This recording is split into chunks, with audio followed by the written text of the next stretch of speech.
Pak Ustadz, maaf mau bertanya. Kalau kita mengalami sensasi di luar latihan zikir napas, apakah itu bagian dari resonansi somatik juga, misalnya tiba-tiba sendawa, terus-terusan atau panas, sakit-sakit di area tertentu di pinggang, di tangan, dan lain-lain? Terima kasih. Maidah. Karena jujur masih kesulitan menerima. Nah ini ya, kan ada masalah ini, kan ada masalah.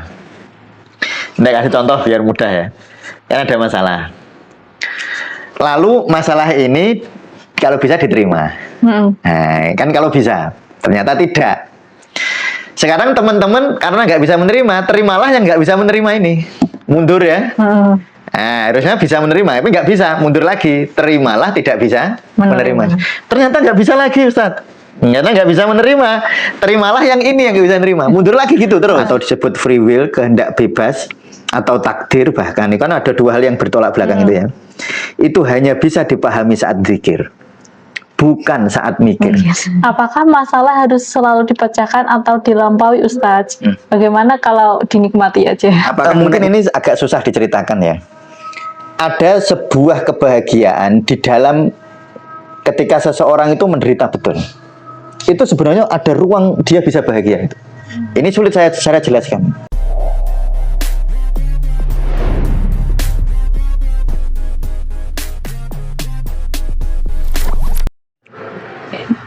Assalamualaikum warahmatullahi wabarakatuh. Waalaikumsalam warahmatullahi wabarakatuh. Bismillah, alhamdulillah, Allahumma sholli wa sallim ala Sayyidina Muhammad ibni Abdillah.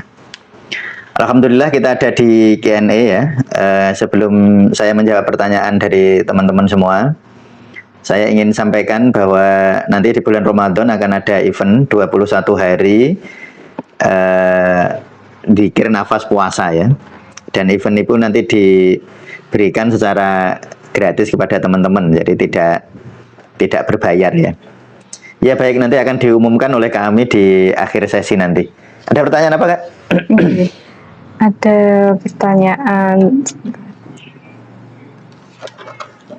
dari yang pertama dari kolom komentar YouTube dengan username Dedeh Maidah.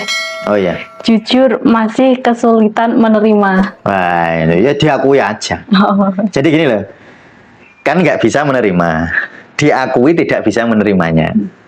Jadi jangan ditolak, dan itu bagus ketika nulis jujur belum bisa menerima. Dan itu coba dirasakan rileks apa enggak gitu loh. Jadi jujur tidak bisa menerima, itu bisa menolak tidak menerimanya, atau bisa menerima. Taunya dari mana? Dari tubuh. Kalau orang jujur, saya jujur Ustadz belum bisa menerima.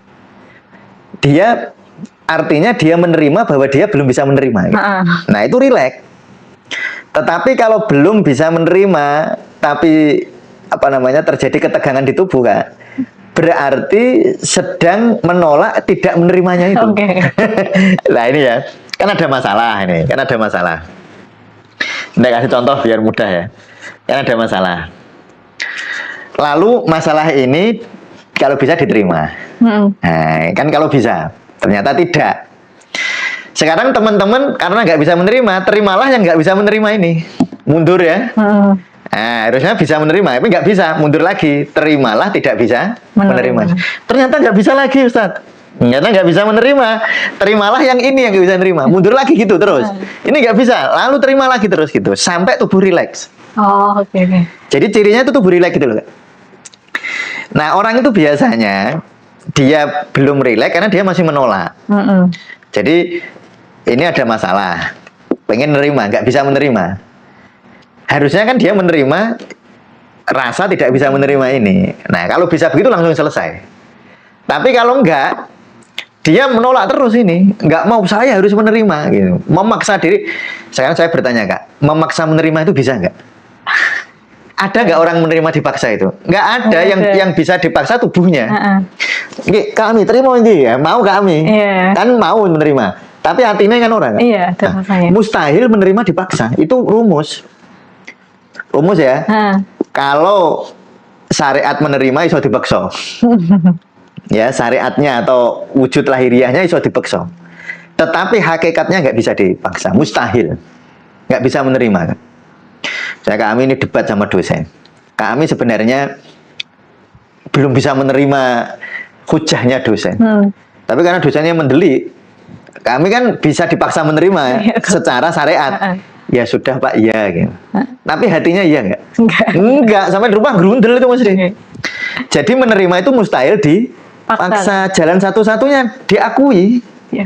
Enggak bisa kamu memaksa menerima, makanya saya harus bisa menerima. Enggak mungkin, mustahil dulu. Nah, cara ngomong Semarang. Mustahil dulu. Nah, mustahil John, mustahil itu. Jadi nggak bisa menerima itu dipaksa. Lalu caranya gimana ya? Diterima, tidak menerimanya itu masalah. Terima. Oh nggak bisa, terima tidak menerimanya. Oh nggak bisa lagi, terima lagi. Gitu terus Kak, sampai rileks tubuhnya. Jadi riadonya menerima ketidak penerimaan. Kalau belum bisa mundur lagi terus gitu. Nah, itu nanti insya Allah nanti lama-lama kan. Gue nek bingung kan jadi lali masalahnya. Nanti akhirnya, tapi itu gitu Kak. Itu saya pengalaman mendampingi pasien-pasien ya Kak ya. Nah, misalnya ada orang sakit kanker gitu. Wah kan kita gayanya kan nasihati suruh menerima, tapi kan susah kalau ya. Ya kanker, misalnya kanker stadium 4. Dia ditampi mawon Bu, saya bilang diterima aja Bu. Wah mboten sakit Ustaz. Gimana anak saya gitu. Ibu rasanya gimana kan, saya nanya gitu kan. Dada saya sesek, ya terima. Ya diterima itunya. Nah, kan ada tekniknya sebenarnya. Ada teknik-teknik yang bisa saya tuntun sehingga nanti akhirnya semoga bisa menerima gitu Kak. Nah, jadi intinya begitu Kak. Jadi kalau ini pertanyaannya jujur belum bisa menerima, semoga itu jujur betul. Ya betul-betul jujur saya nggak bisa menerima ya Allah. Nah itu diakui tadi. Diakui. Nah, jangan menolak ketidakmenerimaannya itu. Oh nanti jadi tidak menerima baru kan. Dan rumusan tadi gitu ya, mustahil menerima dipaksa. Mustahil. Nah, udah gitu. Ya Kak, ada lagi?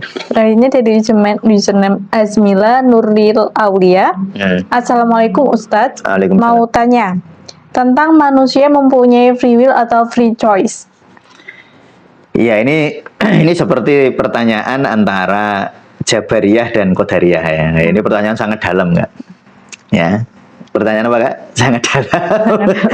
Ini perdebatan sepanjang masa. Ya, perdebatan yang tak kunjung ada akhirnya. Dan memang harusnya nggak ada akhirnya. Saya itu menulis buku. Perdebatan itu harus berlanjut. Bingungnya harus berlanjut. Memang yang bener bingung gue. Nah bagi saya yang beng itu yang bingung itu. Yang bener yang nggak menyimpulkan. Yang bener itu yang nggak menyimpulkan. Biar kita masih merasa sebagai hamba. Oh. Nah itu, jadi itu sebenarnya cara kita. Nggih ya Allah, kalau bingung. Ini menyadari ketidakberdayaan. Iya, jadi, nah sekarang saya menjawab. Kalau tadi kan jawaban enak-enakan ya, maksudnya jawaban guyon tapi maton Kak. Ya, tadi yang bener bingung itu memang guyon tapi maton itu. Dan itu memang perdebatan yang layak untuk diperdebatkan sampai akhir zaman nanti. Karena sebenarnya gini Kak, di ranah ilmu pengetahuan, di ranahnya dunia ruang dan waktu, perdebatan itu ada. Karena sebenarnya takdir atau disebut free will, kehendak bebas atau takdir, bahkan ini kan ada dua hal yang bertolak belakang itu ya. Itu hanya bisa dipahami saat zikir, bukan saat mikir. Nah itu ya, bisa dipahami saat zikir, bukan saat mikir. Saat mikir, karena pikiran tidak bisa menerima dua hal yang kontradiktif. Nggak bisa menerima. Karena kalau di pikiran, kalau A nggak mungkin B, kalau B nggak mungkin A. Iya kan? Bebas tidak mungkin terpaksa, terpaksa tidak mungkin bebas. Padahal di sini kita disuruh terpaksa dan bebas. Nah, nggak bisa menerima. Nggak bisa diterima oleh akal jasadiah, oleh logika intelektual. Yang nggak bisa diterima. Tetapi bisa dirasakan, dan itu indah betul. Ketika orang bisa merasakan dua hal paradoks ini, Allah itu huwal awalu wal akhiru, kan aneh. Mosok yo awal yo akhir. Itu mungkin nih kalau lingkaran. Kan nggak mungkin kalau nggak lingkaran nggak. Kalau lingkaran kan kita bisa nyebut ya. Kalau ini lingkaran, awalnya bisa kita sebut akhir ya. Itu parado kan. Nah, tapi bisa kita pahami. Nah, itu kira-kira begitu. Tapi kalau kamu memahaminya tidak lingkaran, memahaminya linear, awal kok akhir tidak mungkin loh ya. Ya nggak mungkin awal kok Ada akhir. ujung, ada pangkal ya. Kayak ada ujung ada pangkal. Kalau memahaminya adalah linear. Dan pikiran kita itu linear. Coba kami ngebayangin waktu itu kan linear, tak? Iya, ada akhirnya. Sekarang, dulu, sekarang, nanti, linear. Berarti kalau kamu pakai pikiran linear, awal tidak mungkin akhir. Awal sama akhir jelas berbeda. Gitu. Makanya harus berpikir non linear, lingkaran. Kalau lingkaran baru bisa dipahami ya. Bahwa awal adalah akhir, bahwa ikhtiar adalah tawakal. Ya saya sih bisa, dan saya bolak-balik mencoba melogikakan itu. Melogikakan, misalnya gini, saya kasih logika. Orang itu ketika berikhtiar lalu mentok, dia baru bisa tawakal. Tetapi itu sebenarnya saya sendiri tidak nyaman dengan jawaban itu sebenarnya kan. Berarti saya tawakal nunggu ikhtiar, kan nggak bisa. Nah, karena saya berpikirannya kan tadi menjelaskan linear. Tapi setelah saya hayati jawaban saya, ya nggak nyaman juga sebenarnya. Jadi jangan dikira saya jawab terus saya marem gitu. Enggak, saya merenung terus. Jawab begini nanti bisa jawaban saya renungi gitu. Ya, jadi itu tidak saya menganggap misalnya saya jawabin terus jawaban saya begitu terus bisa berubah besok itu. Bukan berubah substansinya, karena berubah cara berpikir, kemarin linear sekarang nggak linear gitu loh. Jadi kalau dari sisi linear itu gitu Kak, free will itu diperlukan untuk memahami apa Kak, kebalikan dari free will. Tadi free will itu free choice ya. Nah, free choice atau free will ya, atau free choice ya. Itu dalam rangka memahami ketidakberdayaan kita sebenarnya. Loh kan, masuk gitu Ustaz. Ya tadi yang saya bilang, akhir tidak mungkin awal. Tetapi kalau kita berpikir lingkaran itu bisa. Awal sama akhir jadi satu bisa. Iya kan? Iya. Ya kan kalau lingkaran kan kamu akan berhenti di tempat awal. Ya akhirmu ya di awal, kami keliling nih di Trilomba Juang. Jogging. Kan lingkaran bentuknya. Tempatnya kami di awal kan tempatnya kami berakhir ya. Iya, sama. Awal sama akhir itu tempatnya sama. Itu hanya mungkin kalau kita berpikir lingkaran. Kalau berpikir linear ya nggak bisa. Dan otak kita itu sulit berpikir sebagai sebuah lingkaran gitu. Merasakan itu sulit gitu loh Kak. Merasakan secara intelektual maksudnya. Itu sulit itu. Nah jadi kalau ditanya begitu sebenarnya saya punya jawaban ya. Jadi gini. Tapi ini jawaban saya juga jawaban nanti mungkin saya setelah jawab ini saya sampai di rumah merenung lagi bisa loh ya. Jadi jangan dianggap jawaban saya ini terus jawaban mesti bener gitu. Kalau di tataran biopsikologis kita itu nggak bebas Kak sebenarnya. Coba, kenapa saya bilang begini? Sikap kami sekarang, misalnya kami milih panganan itu sebenarnya kan sepertinya bebas.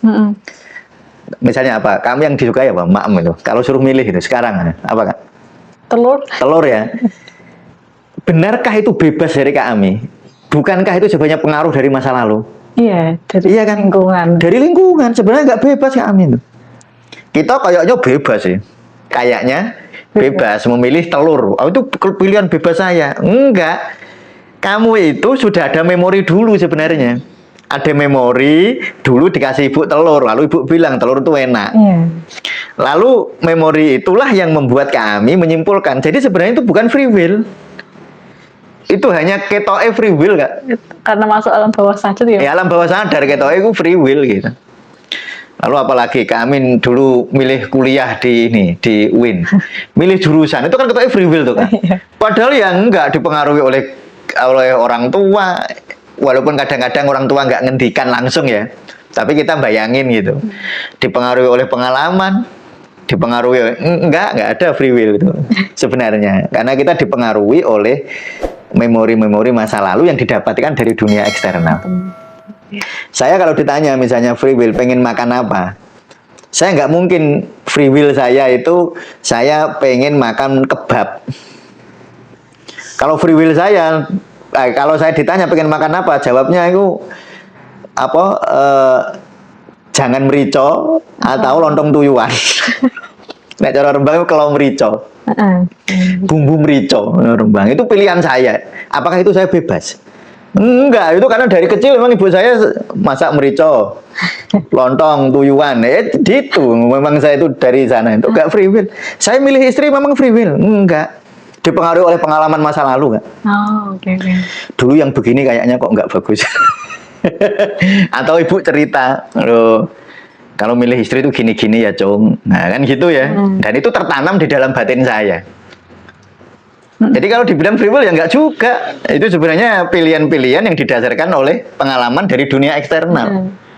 Oh, apa coba pilihan yang free will? Oh, enggak ada. Sebenarnya itu enggak ada. Tetapi anggaplah ada. Anggaplah ada. Ini kalau free will enggak ada kan repot. Kalau saya bilang misalnya, wah, saya dengan tegas bilang free will itu nggak ada. Saya bilangnya hakikatnya nggak ada, kan? Tapi syariatnya ada. Jadi jawaban saya begitu ya. Free will ada nggak, Ustaz? Ya syariatnya ada. Kalau nggak ada free will, nanti nggak ada syariat kan? Lah orang dipaksa kok, nggak ada syariat ya. Nah, tapi kalau di hakikat free will nggak ada. Kita itu sebenarnya innallaha ala kulli syai'in qadir. Nah, pokoknya Allah itu maha kuasa gitu. Ya gitu kan. Oke, selanjutnya dari Nur Fitriani 9815. Apakah masalah harus selalu dipecahkan atau dilampaui, Ustadz? Bagaimana kalau dinikmati aja? Apakah menikmati dan melampaui itu beda? Iya. Terminologinya sih yang berbeda. Ya, jadi memang begitu ya. Kita itu dalam belajar memang mengapa belajar itu paling bagus itu sebenarnya ya secara teori itu talaki, ketemu gitu loh. Ngobrol itu untuk menyamakan paradigma. Makanya kami mesti beda loh, belajar orang belum pernah ketemu. Kalau sekarang kita dibantu online, ketemu bisa ketemu di online ya. Tapi kalau kadang-kadang kalau lewat tulisan, lewat ceramah, kita nggak bisa ngobrol dialogis. Itu kadang nggak nemu ininya, Kak. Nggak nemu apa kalau bahasa sekarang itu kesamaannya gitu loh, simetrisnya apa namanya? Nggak nemu ini loh, rasa yang sama gitu loh. Ada kok ada bahasanya yang bagus itu. Nggak ketemu ininya ya apa feel-nya yang sama gitu loh kan. Nah itu ya, jadi itu makanya saya nanya ini, apakah menikmati dan melampaui? Kalau saya ya, kalau Ibu Nur atau Mbak Nur memaknai beda ya nggak apa-apa kan, kita nggak pernah, mungkin belum pernah ketemu, belum pernah ngobrol ya. Bagi saya yang namanya menikmati itu rasa melampaui. Jadi orang naik melampaui, dia nikmat gitu lah maksudnya. Jadi itu nggak bisa dipisahkan, itu hanya menikmati itu adalah efek melampaui gitu. Jadi rasanya nikmat gitu loh, Kak. Jadi bukan melampaui dan menikmati itu dua hal yang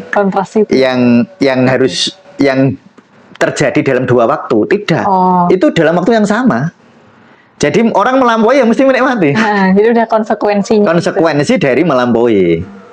Atau bisa dibalik juga, konsekuensi dari menikmati itu melampaui, ya itu hanya bahasa lah. Ya, setelah orang bukan setelah ya. Jadi ketika orang menikmati dia telah melampaui. Atau ya cuma diwolak-walik ya. Ya jadi kalau saya ini sekali lagi lah, kalau saya tidak perlu diperdebatkan. Apakah atau ya saya yakin Mbak Nur atau Bu Nur nggak mau berdebat juga sih. Ya, saya hanya menyampaikan begini. Ini pendapat saya bahwa menikmati adalah efek dari melampaui. Jadi kalau orang nggak menikmati atau rasanya jengkel ya namanya belum melampaui memang. Kalau sudah melampaui itu nanti dinikmati. Tetapi jangan juga lalu mengatakan kata dinikmati itu orangnya senyum terus ya. Mungkin ini agak susah diceritakan ya. Ada sebuah kebahagiaan di dalam ketika seseorang itu menderita betul. Itu sebenarnya ada ruang dia bisa bahagia itu. Ini sulit saya jelaskan. Sulit memang. Saya sering bilang kegagalanmu itu bisa kamu nikmati. Itu kan susah kan? Kalau kita bicara secara intelektual. Tapi iso. Pak Musyawarah bilang begitu ya, saya ngerasain. Saya ngerasain. Lah masalahnya saya nggak bisa mentransfer rasa ini gitu. Coba nanti gitu aja lah. Nanti kan suwe-suwe kan lama-lama kan ketemu ya gitu kan. Oke, untuk yang terakhir ini dikirimkan ke admin WA Tasawuf Indonesia. Iya. Pertanyaannya, Assalamualaikum warahmatullahi wabarakatuh. Waalaikumsalam warahmatullahi wabarakatuh. Pak Ustadz, maaf mau bertanya. Kalau kita mengalami sensasi di luar latihan zikir napas, apakah itu bagian dari resonansi somatik? Juga misalnya tiba-tiba sendawa, terus-terusan atau panas, sakit-sakit di area tertentu, di pinggang, di tangan, dan lain-lain. Terima kasih. Karena ketika latihannya tidak ada sensasi, kadang-kadang sedikit saja. Ya itu namanya resonansi somatik yang overdosis kan. Ada overdosis juga. Nah, itu namanya overdosis ya.